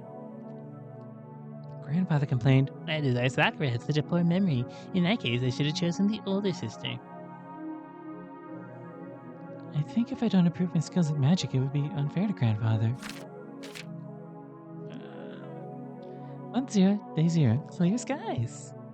Today's events. Nissan left his entire omelet rice uneaten. I don't really understand why. When I asked, he just repeated, "Commoners, commoners, commoners." What should I do? Who wouldn't want the almond rice? Come on, man. Month 0, day 0, clear skies. Today's events. Grandfather was ringing the buzzer in the middle of the night. I thought he had to go to the toilet or something, but he was just hitting it half asleep. So when I came running, he just kept repeating, "The older sister would have been better." Jesus. What should I do? Month 0, day 0, clear skies. Today's events. Nissan threw away all the dinner I worked so hard on. I don't really understand why. When I asked, he just repeated, "Commoners, commoners, commoners." Really, what should I do? Yeah, that's right. Month 0, day 0, clear skies. Today's events. This must be a grandpa one. Nissan's putting coffee gum in the stew pot. Weird. Up until now, I've been trying to think of why, but maybe there was no reason. Really? Month 0, day 0, clear skies. Today's events. Nissan ate all of our dinner without telling me. I was waiting for Nissan to come, so I went without dinner. My stomach is growling.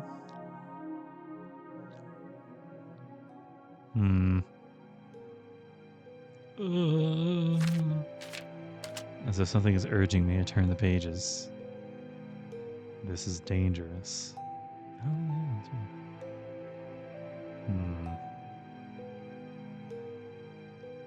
I must not read past that point. Or rather, I have to leave this notebook and run away from the Mato mansion. Oh, my hand won't stop turning the pages. Month 0, day 0, clear skies, 4 stars. Nissan's been coming home in time for dinner lately. Very good. Today's events. He forgot to say thanks for the meal. Month 0, day 0, clear skies, 4 stars. Today's events. Grandfather hired a new housekeeper, then played mean pranks on her and made her cry. I think there's something wrong with the men of the Mato lineage. I think I'll change my way of thinking a little. Month 0, day 0, clear skies, 4 stars. Today's events.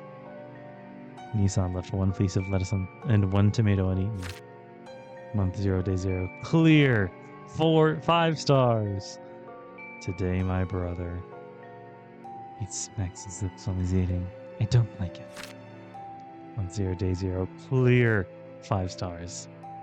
Today, the old man. He eats udon in his sleep and spits it up. I want him to stop. Clear.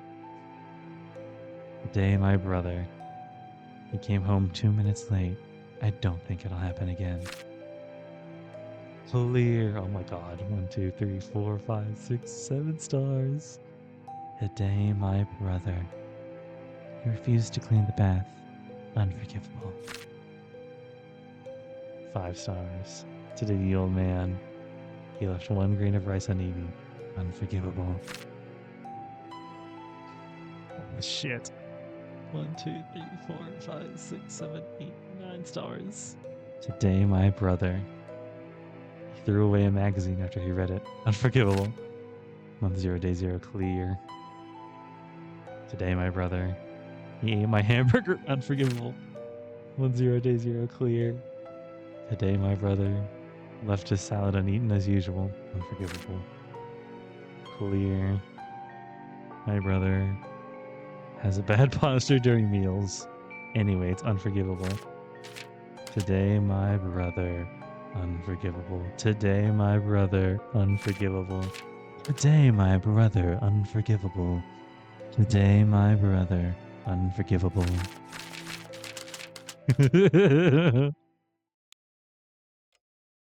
Shinji? Although your behavior is the main cause of this. I close the notebook. I prepare for a full power sprint and take a deep breath. What? If there's something you want to say, come on and say it. You were right about Sakura being scary. There's nothing more I can do for you. Well, that's dirty, Emma. You're in this with me now that you've come this far, so let's think of a way to calm Sakura down. Sorry, can't agree to do something impossible. Besides, I don't think an outro to be butting in the Macha's problems. Oh, good. It's too late. Somehow my arms and legs seem numb, and my head is starting to ache. What is this? It's like I can't stand straight. The barrier's been activated? I see. It was made to switch on when someone takes out the notebook and runs away. Why did you still have the notebook? So this weird feeling is because of the barrier? But the door is unlocked. If I can't get out into the hallway before the barrier is completely activated. Huh? Even if my limbs are numb, this is kind of weird. I can't cover a distance of only 2 meters. No, it feels more like the door's getting farther away.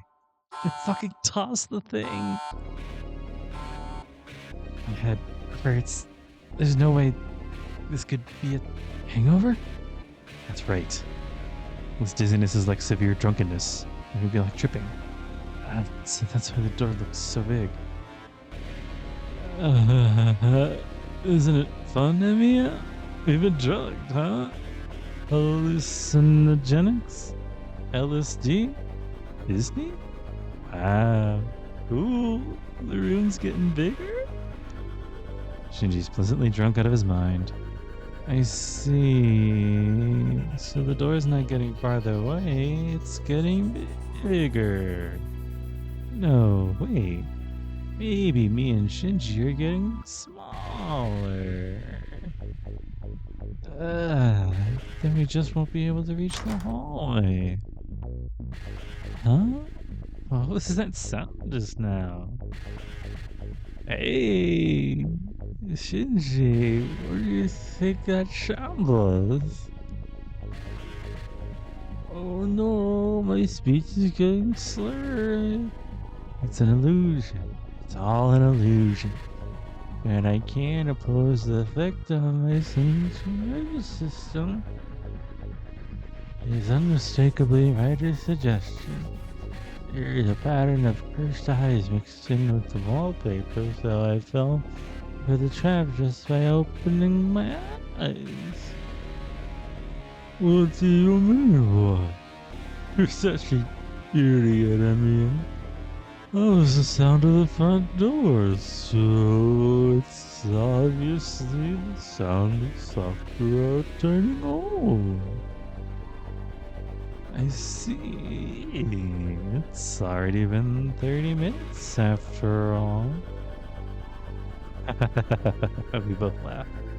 A merry pair of intruders, reeling with dizziness so strong they no longer cared what would happen. The footsteps slowly going up the stairs echo.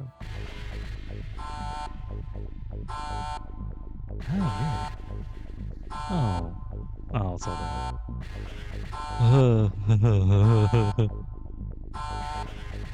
There sure are some troubled people out there breaking into a girl's room without permission.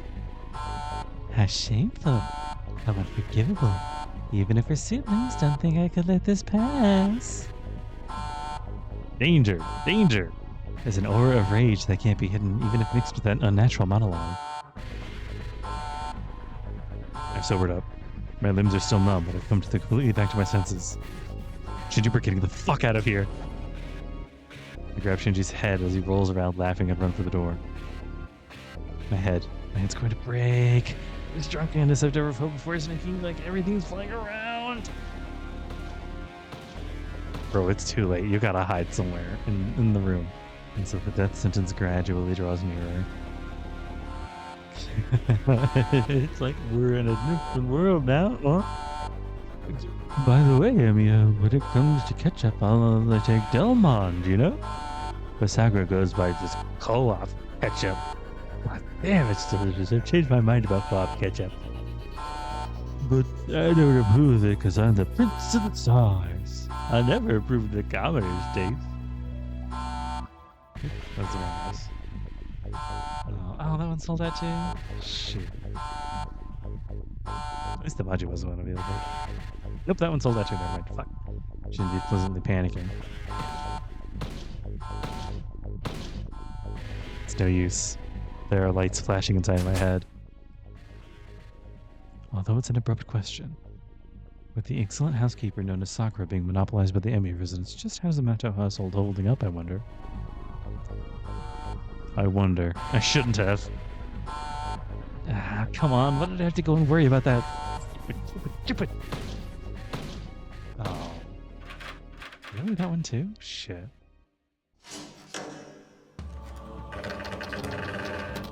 Whoa, it's Dark Sakura. Oh? I thought it was just Nissan, but there's quite an unexpected person with him. Oh, that one sold out too. I think I knew that one though.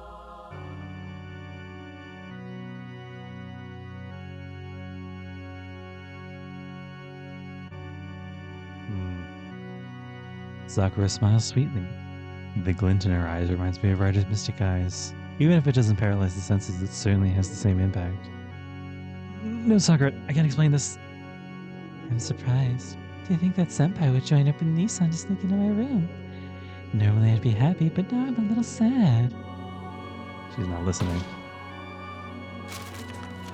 Making the ground tremble with a thud, Sakura picks up the diary-like notebook. Oh, really? Okay. Yeah, that's a good one. Nissan, I can tolerate everything else, but I told you only to stay out of my room, didn't I? She glares at him. I don't know, maybe Oni-chan didn't hear that. Maybe he sobered up. Shinji's shaking nervously. I told you. It's written clearly in the notebook. Month 0, day 0, clear skies. 1, 2, 3, 4, 5, 6, 7, 8 stars. Today's events. I told Nissan I didn't want him going into my room, but he didn't take me seriously. I'll consider this an ultimatum. See, I didn't remember wrong. Sakura laughs happily. Incidentally, I wonder what those star marks in the diary stand for. Oh yeah, now I remember. I did remember that. It's awful, Sakura. I told him to stop, but Emi... Oh yeah, now I remember. I did remember that. But it's awful, Sakura. I told him to stop, but Emi wouldn't listen. He said he wanted to search your room. He's invoking the Emi shield at the last second. Not bad. Nice backtracking as ever, Shinji. You're the one who said you wanted to see Sakura's... Oh, nice backtracking as ever, Shinji. You're the one who said you wanted to see Sakura's diary. Me? Only the main character would do something so reckless. Isn't it a tradition for them to search for the heroine's room while she's out and get dead-ended? The only person who would do that are those with the protagonist's ability not to die even when he's killed. So there. Damn it, that statement is overflowing with persuasive power. But you're just embarrassing yourself. Shinji, your end has already been determined. So face it on your own like a man. Don't drag your friend into this. Ooh, you're not my friend at all. Die with me as a kindred spirit instead. Is that working? No, it's not. Shinji's unbeatable when seized by panic. No matter how hard I try to shake him off, he won't let go of my arm. Wait, the shadow! Sakura's shadow's coming closer! I can't abandon someone who calls me a kindred spirit. I can't. The one at fault here is obvious. I could give up. My only crime is coming into Sakura's room. She'll tell me off for that later. So for now, pay for all your misdeeds. Those weren't misdeeds. I just have a lot of likes and dislikes, it's all. I mean, don't put cherry tomatoes in the salad. That's just cutting corners. Shinji unconcernedly shows what a picky eater he is. Well, certainly half of his sins are something of that nature, but I doubt he can talk his way out of the other half. Give up, Shinji. This is the chance for it to be reborn. Yes, it's just as Senpai says. You have to make amends for the punishment written in this notebook. Sakura's shadow captures Shinji.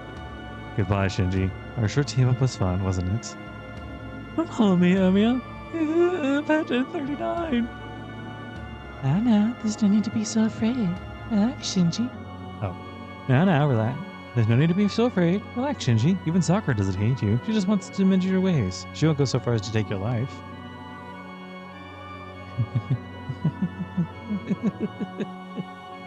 Oh, that's strange. You're not supposed to laugh there. Are you, Sakura? That's right, Senpai. I won't take your life. I just want you to mend your ways. Well then, please prepare yourself. Well, am I missing something weird here, Sakura? Shinji's the one who should be preparing himself. I haven't done anything really all that bad. You have. On closer inspection, Senpai's lifestyle has many more problems than Nissan's. And... oh shit! Assassination notebook! Revenge, Saber, Ilya, Rin, Sakura. Oh shit! Bro! Sakura takes out a now familiar looking item. That's the legendary book of Death Note. There was another one? Well, now I'm curious as to what's inside it. Absolutely. And not just me, but Saber-san, Nissan, and Ilya-chan read in it too. A shadow comes closer. My kindred spirit grabs my left leg firmly as I try to run away. Wait, you're still alive? Wait, you're still alive, Shinji?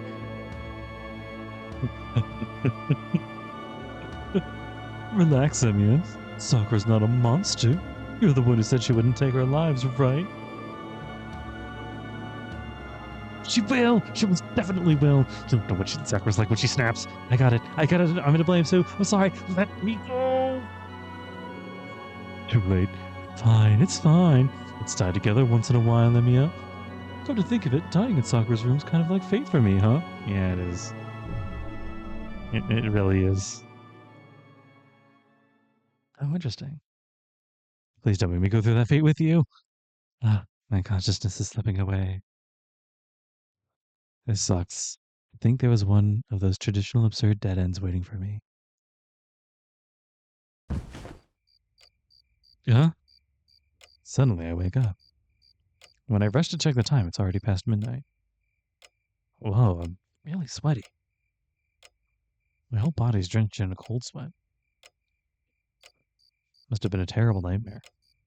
I shake my aching head trying to remember what the dream was about, but let's not. Can't have been anything good. I collapse onto my futon with a thud. I have to be up early again tomorrow. Let's just forget about the nightmare and go back to sleep?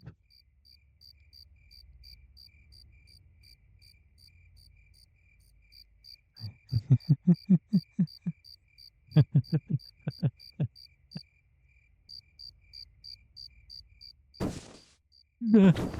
I'm not gonna do that. It wasn't a dream. Oh, yay, new wallpaper. I'll be using that one later.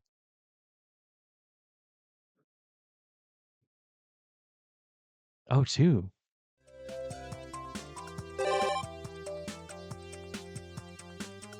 Wow, what the fuck? Fascinating.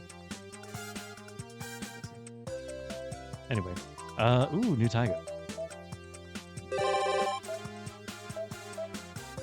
New Taiga. And it's got a question, exclamation point on it, so it's important. Shirou, did you do your homework? Says Fujini as calmly as she eats her rice crackers. See, even though Fujini is always lazy and laid back, deep down she's actually a diligent and honest English teacher. She gets energized when things are exciting around her, but she also calms down when it's tranquil. The usual party type. Yeah, it'll be done by the time the holidays end. Really? That's good, but you won't show it to any other students, right? Copying the work of others doesn't count as your own, so you have to reject anyone who asks to see your work. I'll do my best. Nevertheless, I'm certain that anyone who would actually ask to copy my work is absolutely hopeless. Because I'm wrong more than half the time. If they do acknowledge all that and ask me anyway, I'll probably end up lending it at their own risk. Good. It's not that you're going to get punished if you fail to do so. I'm just telling you I'm just telling you not to think you're doing anyone a favor. The problem is when those skills become necessary, the person who you help will just be on their own. Like the teacher she is, her view on it is very serious. Of course, her hand is already reaching out to the table in search of another cracker. Her eyes are still checked on the TV screen, however. Rotating the plate of snacks, Saber moves the crackers within the hand's reach. Mogu Mogu goes another rice cracker in Tiger Sensei's jaws. Shirou. What's up, Saber? You and Tiger were talking about matters regarding the schoolhouse, were you not? Yeah. Turning away from the laid-back TV watching Fujini, Saber's now facing me.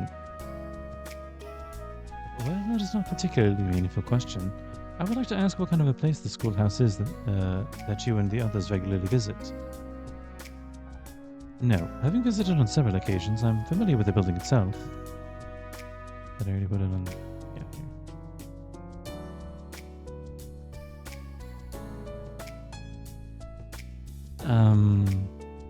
What kind of place? I'm not really sure how to answer that. I hope that one goes back on sale at some point.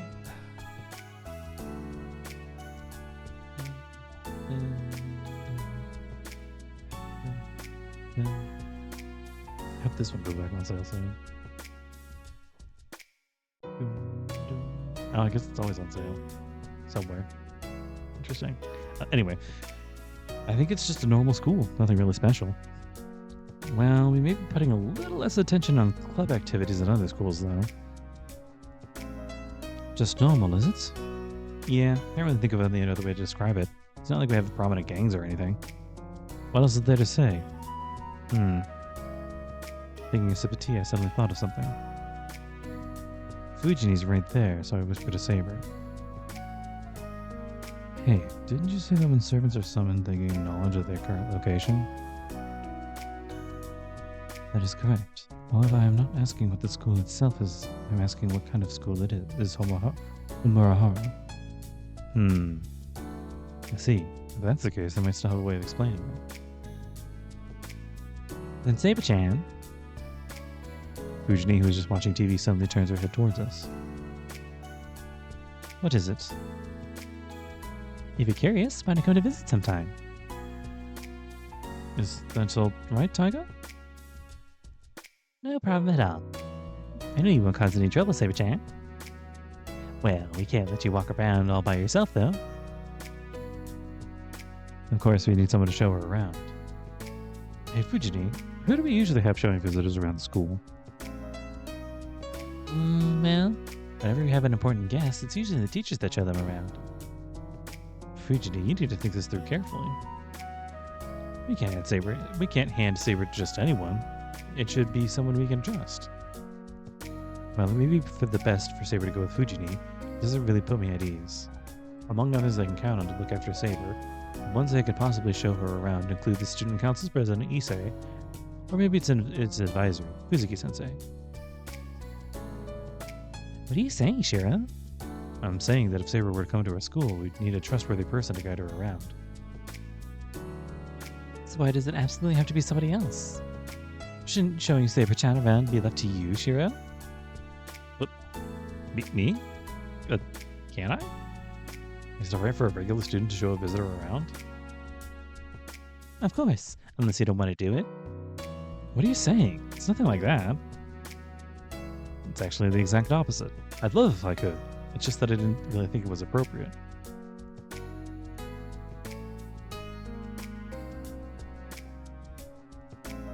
Problem solved then. Really, you overthink the oddest things sometimes, Shirou. Tiger, is it really okay? I would rather not visit if it would cause you trouble.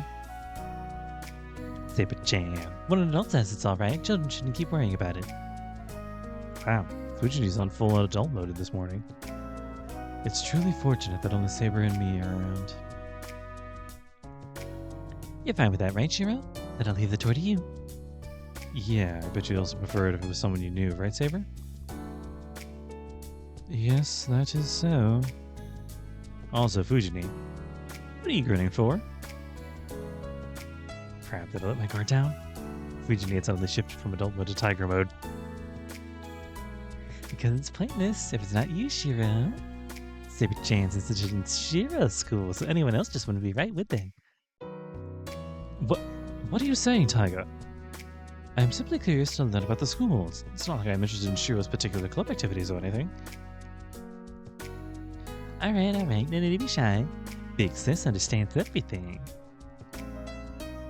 No, you do not. Even so, it would be rude for the person leading the tour if I were to be so picky. Tiger, I appreciate your proposal. I do not entirely agree with the thought of always putting me and Shirou together. I will be satisfied with just the opportunity to visit Shirou's school, no matter who the guide may. I have a feeling that one of those endless arguments has just begun. If I leave it like this, it'll probably go from bad to worse. Alright, let's end it here. Now, when are we going? That's right. I still have some archery club business to take care of after this, so I'll ask them. Gotcha. You okay with that, Saber? A regular day just don't work, I guess. We'll have to do it on a holiday when we can take our time. If you're fine with me being the lead, that is. Yes, I would be happy for you to show me around, Shirou. It's just that... She seems hesitant, maybe a little disappointed. Is it because of what Fujini said? Then let us make it the next holiday. Please take care of the arrangements as soon as you can, Tiger. Good. Looks like Saber's content with this after all. I breathed a sigh of relief. Just like that, another promise is made. As soon as everything's ready, I'll gather up my courage and take Saber to the school for a tour. Monsieur Bishop. Ooh. A new scene has appeared in the special collection. Ooh.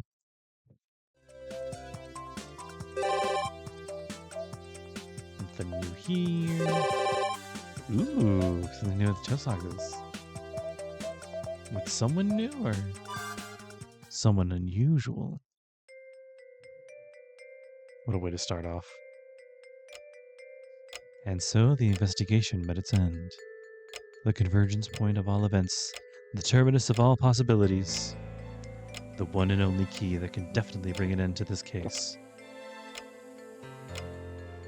The conclusion I've come to after so long thinking and speculation. That's right. It cannot be anywhere but inside this. What the fuck? What was that? Day one what? Let's talk about the cultural festival. The one who began talking was Mitsuzuri. She'd come to talk not as a member of the archery club, but as a representative for all the athletic clubs. Let's talk about the cultural festival. The one who began talking was Issei.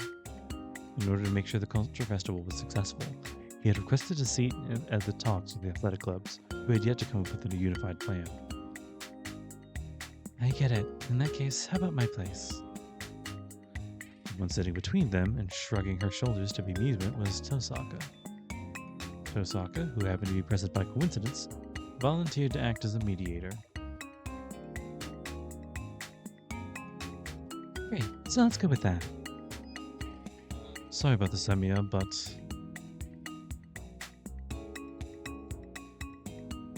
no, okay. Great, so let's go with that. Sorry about the Semiya, but...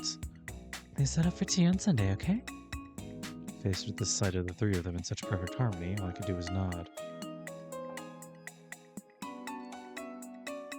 And that's how I ended up in my current situation. In preparation for Sunday in 2 days' time, I purchased 4 people's share of tea cakes and head towards the Tosaka residence. I'm very reluctant, but it's for my friends. Against that fiendish duo, even Issei's at a disadvantage. All I'm able to do is pretty much be present and prepare the meeting place beforehand. Day 2. Hey, I'm here. Tosaka? There's no answer, but I told her I was coming today. I'm also carrying a lot. For the time being, I'll just go inside.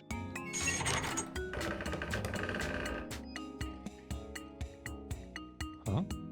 Are you here, Tosaka? Doesn't look like she's in the garden either.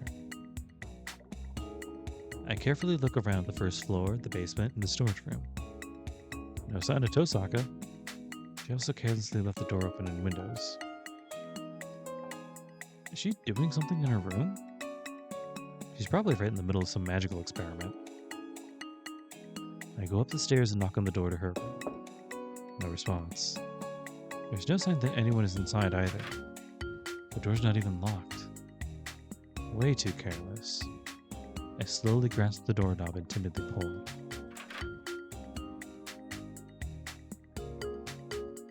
Tosaka isn't here. She's not sleeping or changing. She seriously left her house unattended and fully unlocked? She's not in the upper or lower floors. The owner of the house is not in this room, and the windows were left unlocked here too. Even for Tosaka, it's hard to imagine she would just rush out and leave the windows, doors, and bounded field open. For all her bad habits, the biggest careless mistake here is that these are way too many flaws in everything. What happened? The top of the desk is in complete disarray. A familiar chest has been dragged out from the corner of the room. There's a half-empty teacup on the desk. A suspicious item. Everything around here is unnatural, but this unnaturalness is different from usual. Did I mishear? Just faintly. A voice came from somewhere. The girl was tightly packed inside the box. No, a sound from here is a little... how should I say it? Unlikely? However, I get the feeling she's in here. I mean, it's a stupid delusion. As if Tosaka could be inside this... Maybe I should check to make sure. I slowly raised the lid with my hands and peeked through the opening.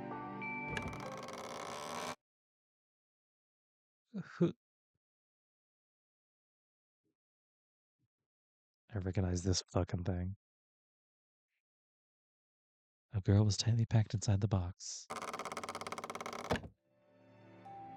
I closed the lid. I rub my eyes. I take a deep breath and try to face reality head on. All right. I pull myself together and once more open the lid. This would make for a really good thumbnail if other things hadn't happened. We stare at each other for a few dozen seconds. This illusion before me looks embarrassed at being discovered. Surprised? I give a forced smile with all her might.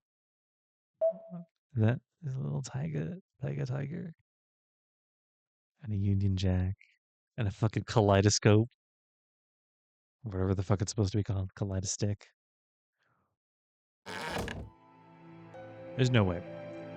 No way such a ridiculous situation like Tosaka being inside the chest could happen. What the? Now it's really shaking hard. I don't want to admit it, but Tosaka's really inside? The girl was pitifully packed inside the box. What? Why are you making a... What? Why are you making a face like a depressed writer for a post-war pulp magazine? Hold on. I need to make sure I know who this is. Where is it?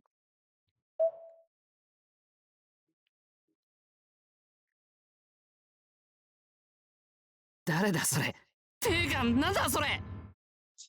that was her. Like who? Wait, what the hell is this? Thank you. And, oh, hey. Okay, thank you. So Tosaka's really inside? As I stand here in shock with a grunt of exertion, Tosaka climbs out of the box that was smaller than herself, as if any sense of distance and perspective had become all wacky.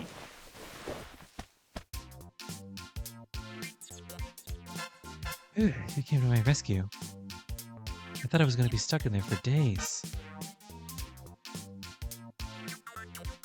I look back and forth between Tosaka and the chest. It's a box of holding, genius. I thought I should clean things up a bit, so I was tidying up the chest. I propped it open with the sticks so the lid wouldn't close.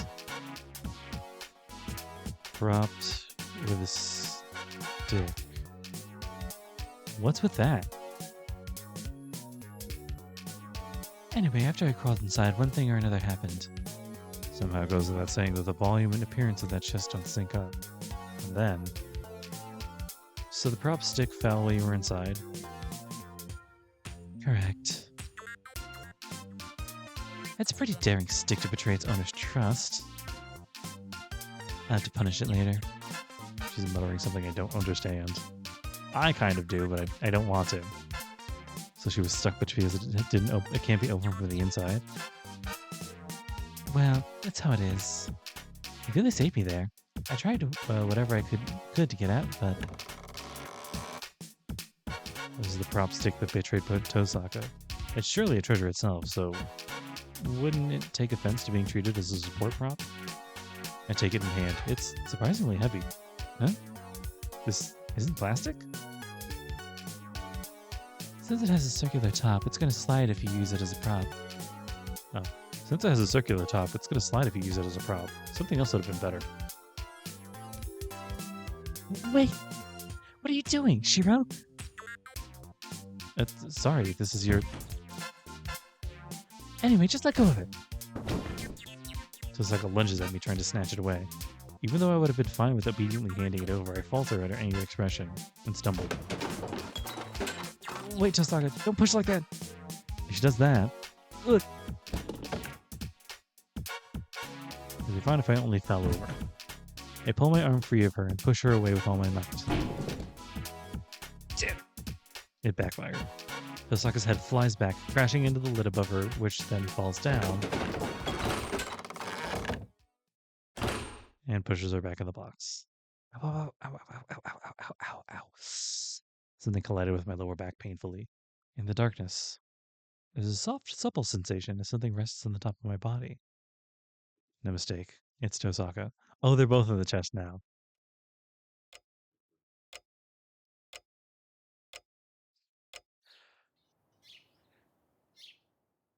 Shirou got bad at it twice today. I could take a deep breath and quickly calm down. The speed of this mental switchover is something that makes Emi Shirou a reliable man in a crisis.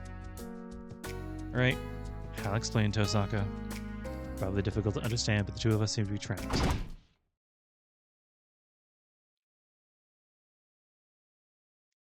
How can you be so calm about this? And after shamelessly making someone hit the back of their head like that so hard? Sorry, I was trying to at least get you outside. It's the lid that's at fault. The lid!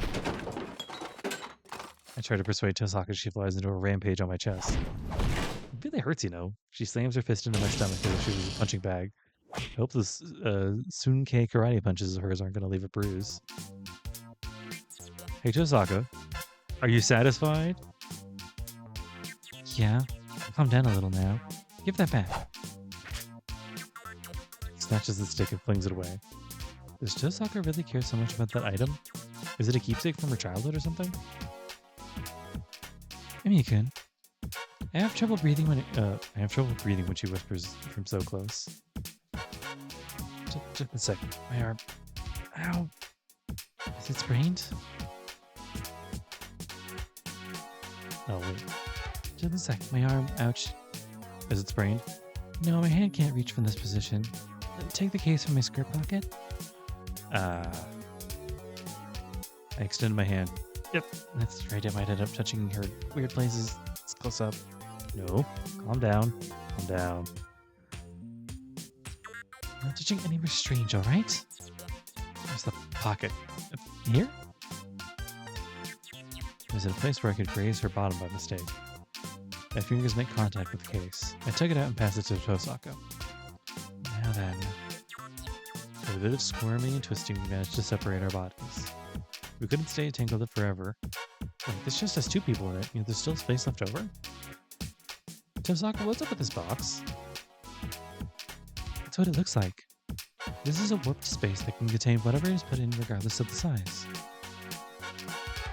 A box of holding. It's a small magic box that you can't simply escape from right after you've been put in. Right after you've put in. Is there really no way out? If it's open from the outside, then there's no problem, but opening it from the inside is difficult. How do I put it? I suppose it's an issue of the rules. Rules? By rule, do you mean the chest's rules? Obviously, it's a chest after all. If something in it could just arbitrarily leave, it'd be troubling, wouldn't it? This is the great master Zeltrech's favorite chest. It goes without saying that it's stored in Saber as its content fits perfectly. Zeltrech. That's the same class as your jewel sword? Exactly. A magical box created with the second sorcery.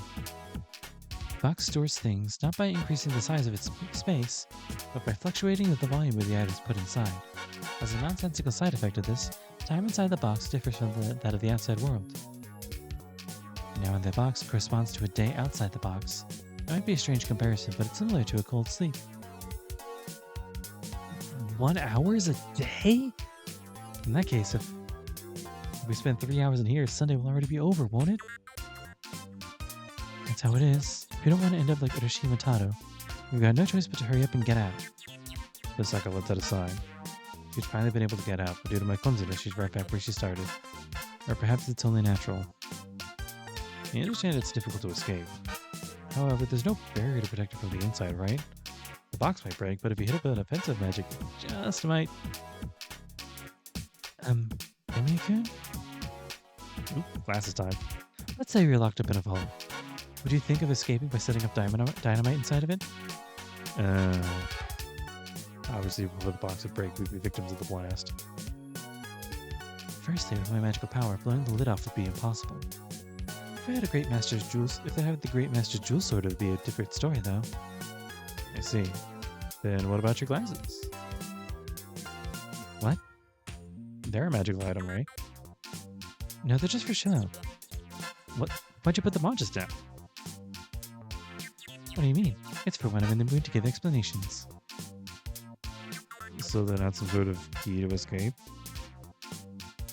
Of course not. If there was such a thing, I would have gotten out of here by myself. Seems like a hopeless state of affairs, and yet I'm surprisingly calm and composed. So what then? If we're really stuck in this? Yep. I don't want to say it, but we really are trapped in here. It's not my fault, but I'm sorry for involving you in this, Emi-kun. Her apologizing voice is a little frail. I really stepped in it this time, I groan. Inside the small yet spacious chest. What will become of Tosaka and me? I had my forehead as I worried. Oh gosh, really? Oh gosh, really? Can I take this opportunity to like... Yeah, okay. Oh shit, it's almost been 2 hours. October 10th. Alright.